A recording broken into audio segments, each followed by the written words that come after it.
Hey man, Yo, how's it going? how's your day so far, mate? Doing good, man. Just, going along with everything. Music, meetings, and babies. I So, was gonna say, like, that's the first thing I wanted to do was just say congratulations because thank you're a you. new dad, Yep. first Yeah, he's time right over dad. here. Oh yeah, So Mix, just, mixing work and home life, right?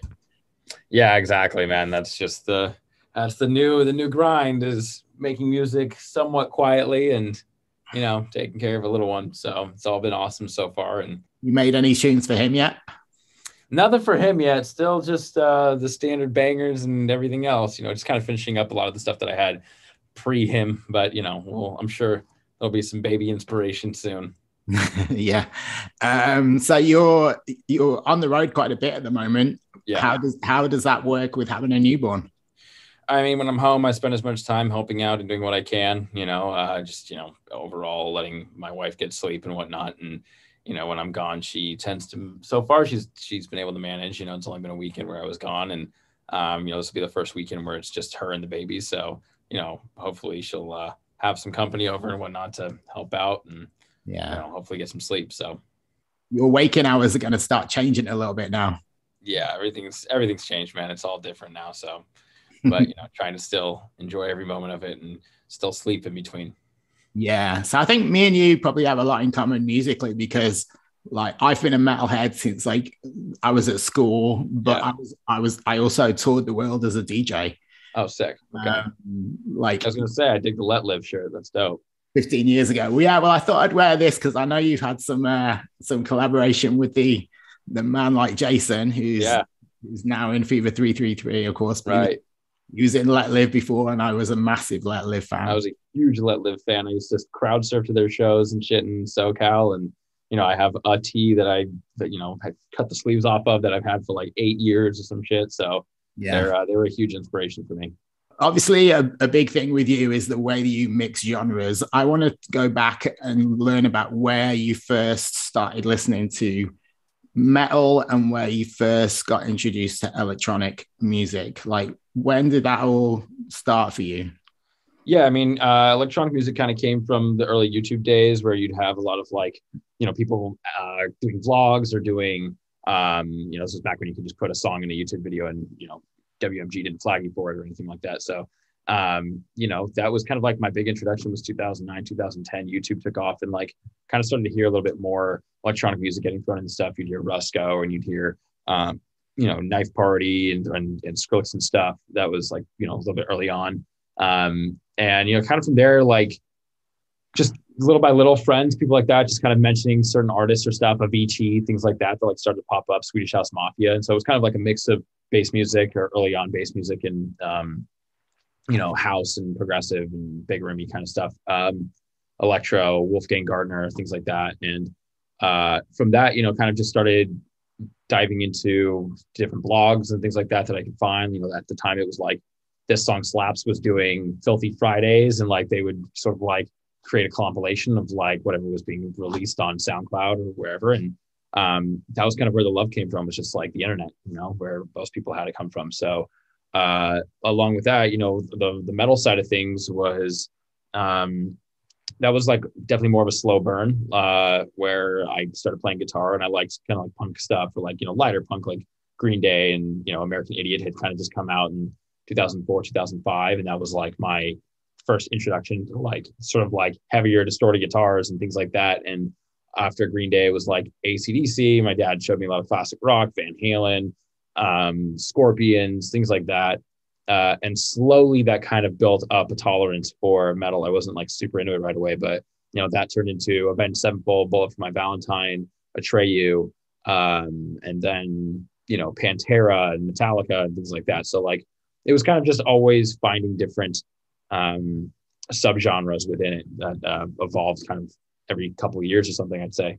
Yeah, and you've obviously gravitated to like a heavier version of electronic music. Right. Around that time, when you decided to kind of start mixing these genres together, were there other people doing it that you were paying attention to, or you just wanted Yeah, to? it definitely wasn't. It was a moment of me kind of being like, well, I want to do something that's like what is it that I wish was in the world that I wasn't hearing? And like, obviously there were bands, I See Stars, The Browning, Enter Shikari. Like there were some bands that were doing a lot of electronic stuff or adding dubstep, and, you'd hear Devil Wears Prada, things like that. Like there were bands that were definitely adding it in, but it wasn't like there wasn't a DJ that was creating, compositions or whatever, songs that, embodied that. And it was them just doing their own thing and DJing it really. It had like Bloody Beetroots and, there were some artists, but it wasn't really to like the caliber of like dubstep that I maybe was looking for. And so it's kind of more of like what I wanted to hear in the world a little bit and was like searching for. And I thought, well, if, no one's doing it, then, I might as well try and see what happens with it. So at least somebody that was screaming and playing guitar and things like that. So, that was like 2014, 2015. I really started to do that a little more heavy.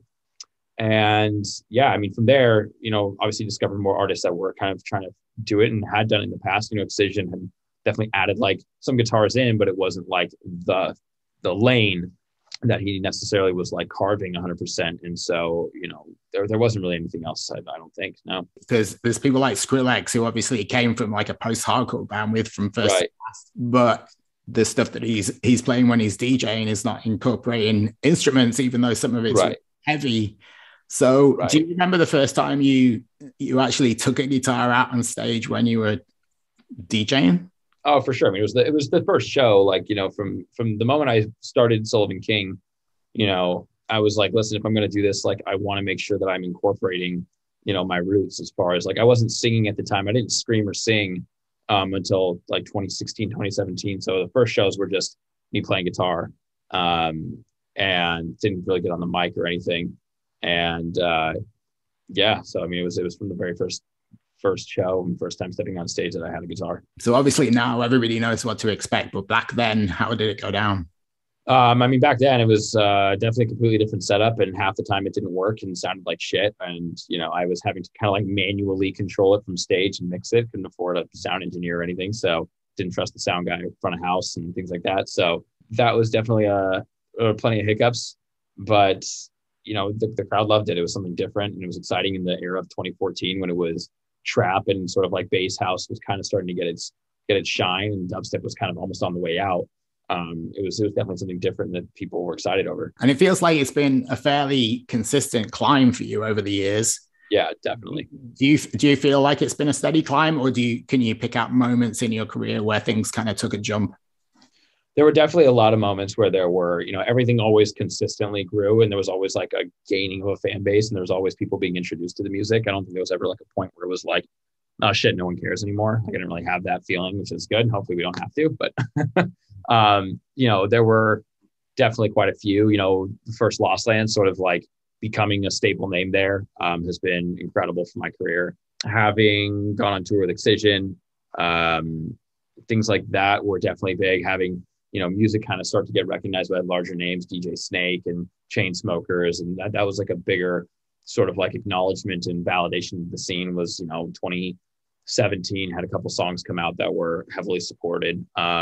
Going on tour for the first time with I See Stars in 2017. Like once I really started to get on the road, that was the real like, okay, this is where I belong, is like being in front of people is where I'm going to sell what I do. Cause there's a lot of people that have way better music and better production skills, and they really are behind a computer. They absolutely produce circles around me. But, I think that like on stage is where I can shine more. And that's something that I truly wanted to and did take advantage of, I think.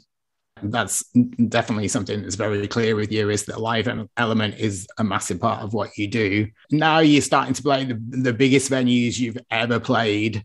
Right. Do you feel the pressure to kind of up the showmanship even more?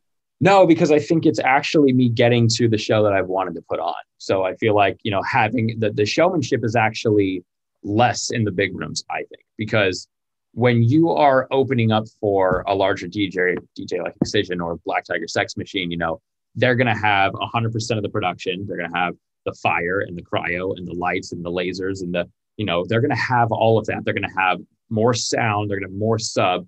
And so I think the showmanship is then when you're playing before them and you have a black curtain and a projector with like 2 red lights.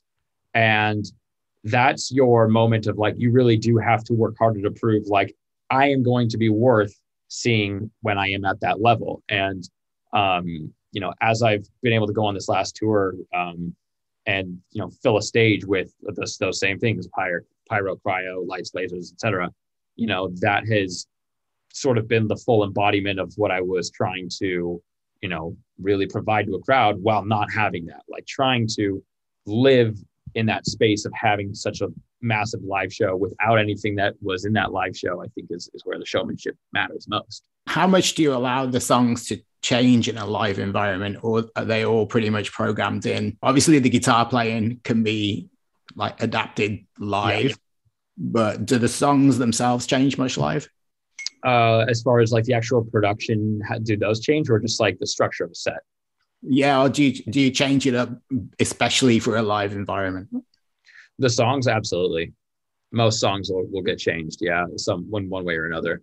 The arrangements will change. I'll take if there's a song that has a solo or breakdown at the end of the song, it'll end up in the middle of the song. It'll switch up, and I'll have to DJ out quickly or whatever. There's everything pretty much always shifts, and other than a tour, almost every week, a set will change 10-20% minimum. I'll really go through and make sure that it's always fresh, and whatever I'm working on that week or that month, is going to get the test and get to go, get tried live.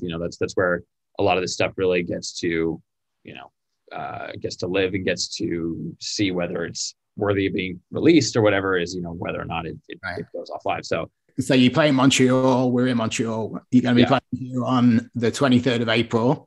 Yep. You're going to be playing at Metallica, which a lot of people will know as Metropolis until it changed its name. Okay. It's an iconic venue. It gets voted the top venue in Montreal all the time. That's awesome. There's people like Prince have played there, so it's an amazing place. I didn't know that. That's so sick. Have you been to Montreal before? Many, many times. It's one of my favorite places to go to. Yeah. Any memories of the city? When I'm there, it's usually beyond fucking cold, so I don't usually go out. But if I do, it's I'll never forget. It was some of the first shows that I played were at like Le Belmont, and that was the first time I had kind of come in, maybe 2017, 2018, and did not know what to expect. And they instantly had more energy than any crowd I had ever seen, especially for a headline show. Along with that, just lots of dirty dogs, a lot of poutine, and a lot of a lot of snow, man. Well, you'll be glad to know that it's warming up. A lot of the snow is. I know it's going to be perfect. It's literally, the weather's going to be incredible. So, I've done that, and I did a show once, I think in July of 2017 with Dodge and Fusky when they were still touring. I think it was just Dodge at that point. And we had to drive like an hour and a half outside of Montreal. And it was one of the most beautiful, it was in someone's like backyard where they had set up a stage, and I couldn't even tell you what the event was called, but it was just it was absolutely beautiful. It was one of the most beautiful places I'd ever seen at that point. And just, I became obsessed with it ever since. Amazing. And speaking of collaborations, we touched on your collaboration with Jason earlier on, and you've done quite a few different collaborations now. Do you have anything coming up that you can tell us about, or do you have any dream collaborations that haven't happened yet?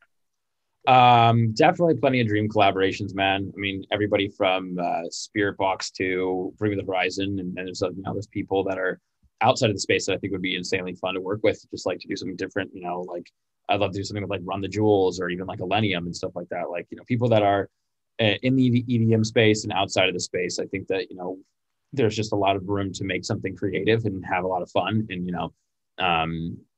that's definitely like kind of what me and Jason want to do too. It's why I always appreciated him, was because he was just such a different kind of artist. Luckily he lived in the same sort of metal space, but I think, no matter what that guy did, he's just a master at his craft. So, people like that just truly embody what music is about, I think is just, something that I'm always interested in working with. Anything coming up soon that you've got already in the works? A lot of singles, a lot of album stuff. We teased last year. I have another album in the works right now, and hope to have that out. If not by the end of the year, it'll be early next year. So, and same stuff for that. I'm guessing you're somebody that keeps up to date with like all kinds of genres and all kinds of new music. Yeah. What's exciting you these days? Honestly, I think that it's really cool to see artists, back to kind of like the Bring Me the Horizon thing. Like, I really like seeing bands like that get experimental and really just like, rather than worrying about like, we have to every 3 years put out the perfect album and really think about what our time period is. They're just pumping shit out, and they're just like, let's just write and let's just put out what we can right now. And I think it's exciting to see people sort of like try new things like that, you know, like seeing artists that just put out a pretty heavy, you know, metalcore record, also released with MGK and Ed Sheeran and things like that. And like, well, a lot of the metal purists are like, this kind of is, you know, not what we, you know, stand for. It's really cool to see that. Like, it's really rad to see people, you know, taking the risks in that way. Same with like A Day to Remember, you know, they put out an album that was critically not, you know, up to the standards of what a lot of people wanted, but it was nice to see them try new things and writing with people like John Bellion and things. And, I just think that's exciting. Okay.